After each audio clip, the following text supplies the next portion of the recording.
De Don Charles Poulet, Histoire de l'Église, Le grand schisme d'Occident, 3. L'anarchie des idées, Wycliffe et Jean Hus, suite. Suite de la biographie de Wycliffe.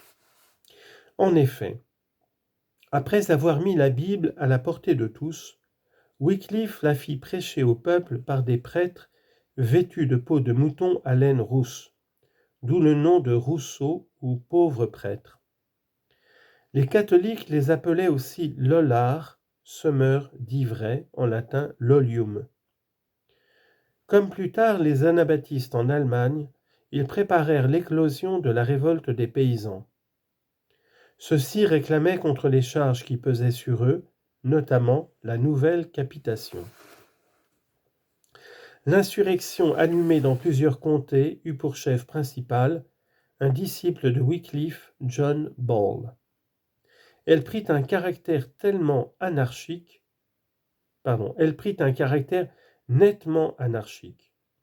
L'un des meneurs, Jack Straw, proposait de résoudre la question sociale en tuant seigneurs, évêques, moines et curés. Les insurgés marchèrent sur Londres, où ils massacrèrent le chancelier John Sandbury, archevêque de Canterbury.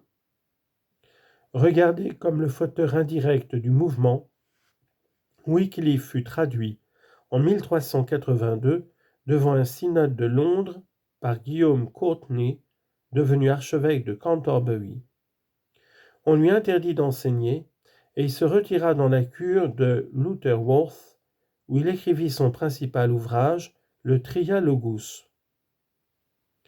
Lorsqu'en 1399 Henri IV de Lancastre usurpa le trône, il résolut de combattre les Lollards, et en 1401, il approuva le statut des Heretico Comburendo, qui livrait au bras séculier l'hérétique convaincu devant une cour ecclésiastique.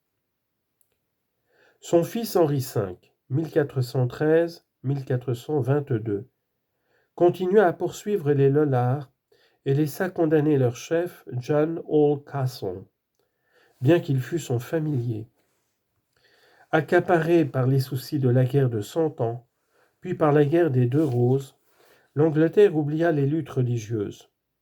Mais les idées de Wycliffe, toujours latentes, reparaîtront au temps de la Réforme.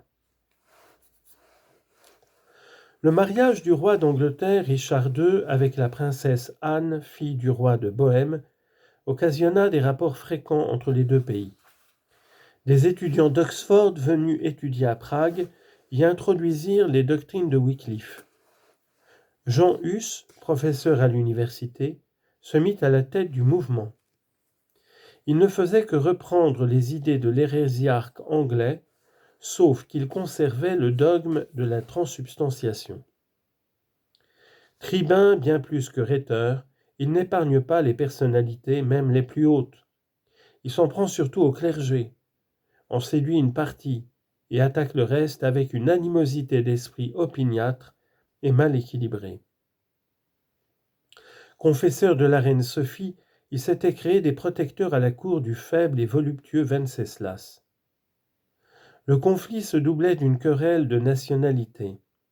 Alors, comme aujourd'hui, deux partis divisaient la Bohême, l'un allemand, l'autre tchèque. Le premier se prononça contre Jean Hus, le second l'appuya. Déposé en l'an 1400, Venceslas conservait ses États. Pour reprendre son rang, il était disposé à user de tous les moyens. Dans le mouvement tchéco-hussite, il vit une force à exploiter. Les Tchèques disposaient, dans les conseils de l'université, d'une seule voix contre 3 aux nations de langue allemande, Allemagne, Saxe et Pologne. Le roi renversa les proportions et donna 3 voix aux Tchèques contre 1 aux Allemands. Vexés, ceux-ci se retirèrent pour aller fonder l'université de Leipzig. La conséquence fut le triomphe du parti hussite à Prague. En vain multiplia-t-on les mesures de rigueur ecclésiastique. Condamnation des écrits wycliffistes en 1410. Excommunication contre Hus en 1411. interdit jeté sur les lieux où il se réfugiait, 1412. Soutenu par l'autorité civile et par le sentiment populaire, le mouvement allait toujours grossissant. Mais ces excès, son irrespect pour toute hiérarchie, amenèrent un revirement. Le pape de Pise, Jean XXIII, ayant publié la croisade contre le roi Ladislas de Naples, la concession d'indulgence faite à cette occasion provoqua les protestations des Hussites. Comme plus tard Luther, Huss faisait de la négation des indulgences un corollaire de sa doctrine sur la prédestination. Citation. Si quelqu'un n'est pas prédestiné, disait-il, l'indulgence ne peut l'aider.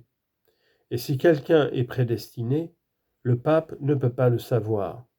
Fin de citation.